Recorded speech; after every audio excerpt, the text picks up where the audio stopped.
자, 오늘 말씀은 사도행전 9장 19절로 31절의 말씀입니다. 함께 읽습니다. 사울이 다메섹에 있는 제자들과 함께 며칠 있을새 즉시로 각 회당에서 예수가 하나님의 아들이심을 전파하니 듣는 사람이 다 놀라 말하되 이 사람이 예루살렘에서 이 이름을 부르는 사람을 멸하려던 자가 아니냐? 여기 온 것도 그들을 결박하여 대제사장들에게 끌어가고자 함이 아니냐? 사울은 힘을 더 얻어 예수를 그리스도라 증언하여 다메섹에 사는 유대인들을 당혹하게 하니라. 여러 날이 지나매 유대인들이 사울 죽이기를 공모하더니 그 계교가 사울에게 알려지니라. 그들이 그를 죽이려고 밤낮으로 성문까지 지키거늘 그의 제자들이 밤에 사울을 광주리에 담아 성벽에서 달아내리니라. 사울이 예루살렘에 가서 제자들을 사귀고자 하나 다 두려워하여 그가 제자됨을 믿지 아니하니 바나바가 데리고 사도들에게 가서 그가 길에서 어떻게 주를 보았는지와 주께서 그에게 말씀하신 일과 다메섹에서 그가 어떻게 예수의 이름으로 담대히 말하였는지를 전하니라. 사울이 제자들과 함께 있어 예루살렘에 출입하며 또 주 예수의 이름으로 담대히 말하고 헬라파 유대인들과 함께 말하며 변론하니 그 사람들이 죽이려고 힘쓰거늘 형제들이 알고 가이사랴로 데리고 내려가서 다소로 보내니라. 그리하여 온 유대와 갈릴리와 사마리아 교회가 평안하여 든든히 서가고 주를 경외함과 성령의 위로로 진행하여 수가 더 많아지니라. 하나님의 방향이란 제목으로 말씀 증거합니다. 우리가 어떤 일을 할 때 방향이 참 중요하죠. 아무리 빨리 가도 방향이 잘못되면 모든 게 허사가 될 수 있습니다. 그런 의미에서 오늘 본문도 믿음의 방향, 하나님의 방향에 대해서 말씀하고 있어요. 특히 31절의 말씀을 사도행전의 터닝포인트, 전환점이라고도 하잖아요. 31절을 기점으로 사도행전의 전반부가 마무리되고 이제 사역의 방향이 바뀌게 됩니다. 이방 선교가 본격화돼요. 근데 아주 의미심장한 점이 한 가지 있습니다. 그것은 이런 이방 선교의 시작이 예루살렘 교회의 혼란과 맞닿아 있다는 거예요. 여러분, 우리가 어떤 일을 새로 시작할 때 우선 내실을 강조하죠. 충분한 여력이 있어야, 내 속에 잉여의 것이 있어야 그 다음 일을 준비하고 추진할 수 있다고 생각합니다. 그런 면에서 지금 예루살렘 교회는 네코가 석자인 상황이에요. 내부적으로는 여러 핍박으로 교회가 심각하게 위축되었지요. 뿔뿔이 흩어졌습니다. 그리고 외부적으로는 유대교회의 핍박이 갈수록 심해졌어요. 그 핍박은 폭력적으로 더 진화하고 있었습니다. 그렇다면 사실 이방 선교를 할 여력이 없다고 보는 게 맞죠. 자, 그러면 이런 현실, 이런 혼란 속에서 하나님은 어떻게 사람을 세우시고 이방 선교를 꿈꾸게 하셨을까? 오늘 말씀 통해서 두 가지로 생각을 해봅니다. 첫 번째, 바울을 말씀 앞에 세우십니다. 우리가 아는 것처럼 사울, 곧 바울은 다메섹으로 예수 믿는 성도들을 잡으러 가는 길에 주님을 만났고 그 생명빛에 눈이 멀어서 식음을 다 전폐하고 있을 때 주님이 보내신 사람 아나니아를 통해서 그 믿음이 견인되었어요. 그 즉시 바울은 그 모든 게 주님의 섭리이며 은혜임을 알게 되지요. 그리고 즉시 복음을 전하기로 작정합니다. 전하지 않고는, 자기에게 생긴 이 놀라운 일에 대해서 전하지 않고는 견딜 수 없었던 모양입니다. 20절 보세요. 즉시로 각 회당에서 예수가 하나님의 아들이심을 전파하니. 자, 문제는 이런 바울의 모습이 다른 사람들이 볼 때 너무나 당혹스러웠다는 거예요. 하룻밤 사이에 사람이 180도 변했으니 유대인도 기독교인도 다 한결같이 저 바울이 미쳤나 싶었습니다.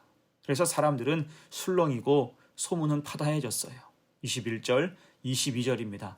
듣는 사람이 다 놀라 말하되 이 사람이 예루살렘에서 이 이름을 부르는 사람을 멸하려던 자가 아니냐.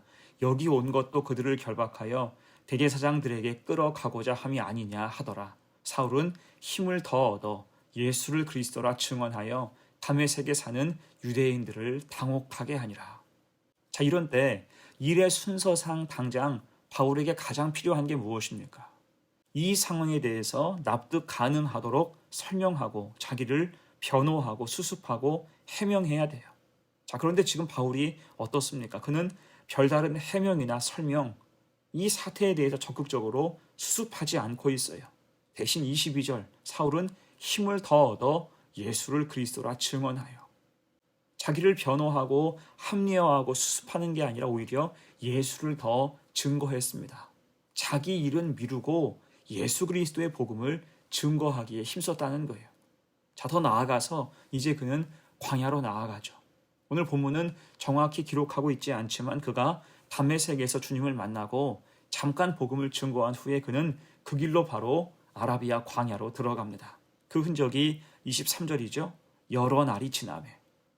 물론 여기서는 단순히 여러 날이라 칭하고 있지만 갈라디아서를 보면 바울이 이때 아라비아 광야에 들어갔다는 기록이 있어요. 그리고 그곳에서 거의 3년간을 보내게 됩니다. 자, 그러면 그 3년 동안 바울은 광야에서 무엇을 했을까요?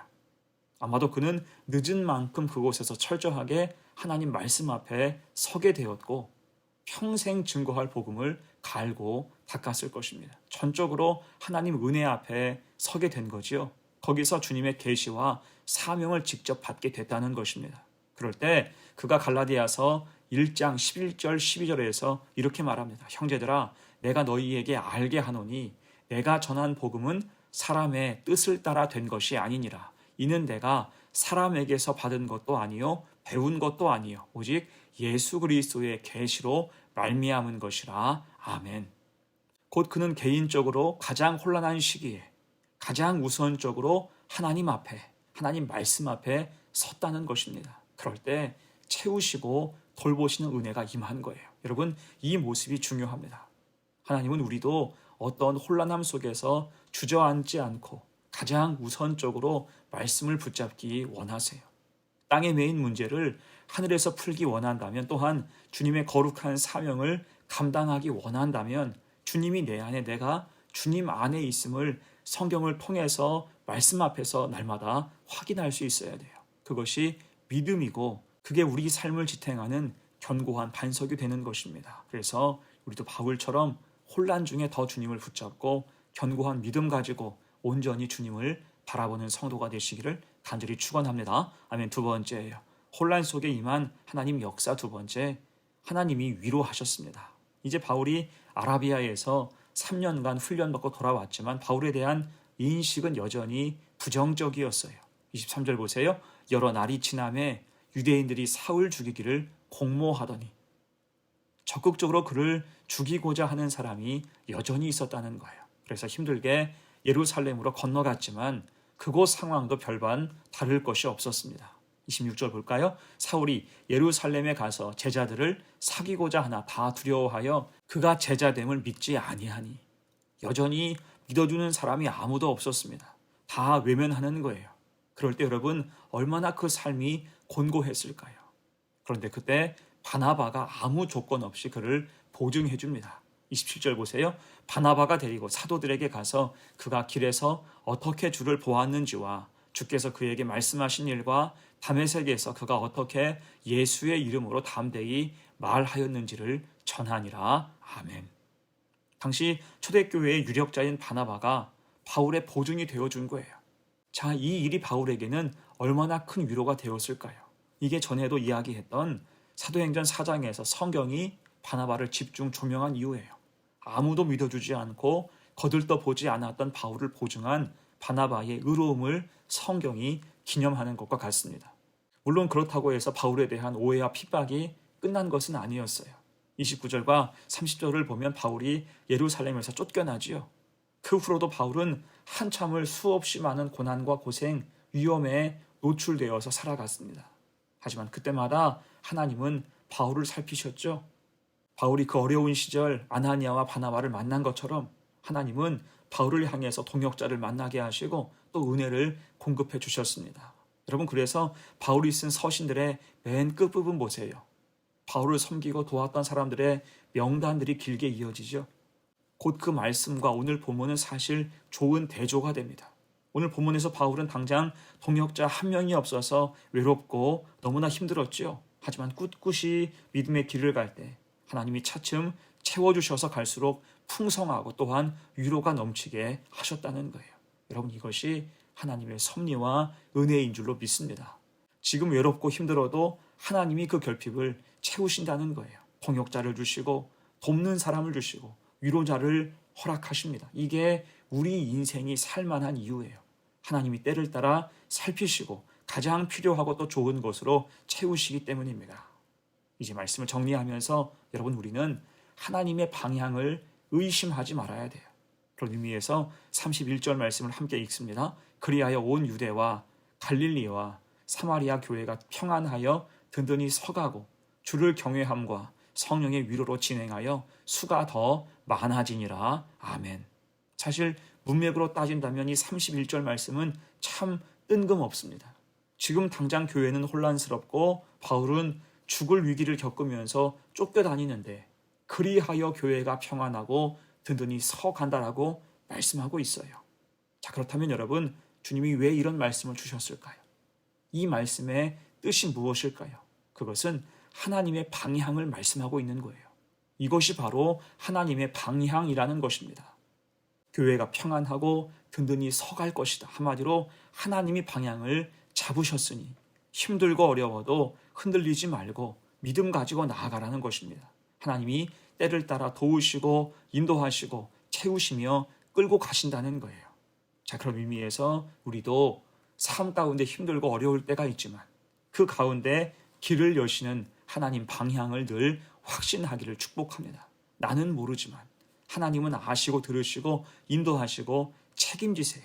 그래서 일희일비하지 말고 믿음을 고백하며 날마다 하나님 방향을 확신하고 나아갈 때 결국 하나님의 방향을 확인하며 감격하게 되는 순간이 반드시 올 것입니다. 이 사실을 기억하여서 오늘도 믿음으로 살고 승리하는 복된 성도가 되시기를 간절히 축원합니다. 아멘. 함께 기도합니다. 은혜로우신 하나님, 우리 삶을 인도하시고 늘 하나님 방향으로 주장하여 주시니 감사합니다. 그 앞에서 의심치 않게 하시고 하나님의 방향으로 나아감을 확신하면서 믿고 주님을 따르게 하옵소서. 세상을 따라가고 사람과 물질의 눈치 보며 살 게 아니라 확고한 믿음으로 모든 것의 주인 되시는 주님을 의지하게 하옵소서. 그럴 때 바울의 삶처럼 묶인 게 풀리게 하시고 막힌 게 열리게 하시며 오직 예수, 오직 은혜로 살아가는 복된 성도가 되게 하옵소서. 감사드리며 예수님의 이름으로 기도하옵나이다.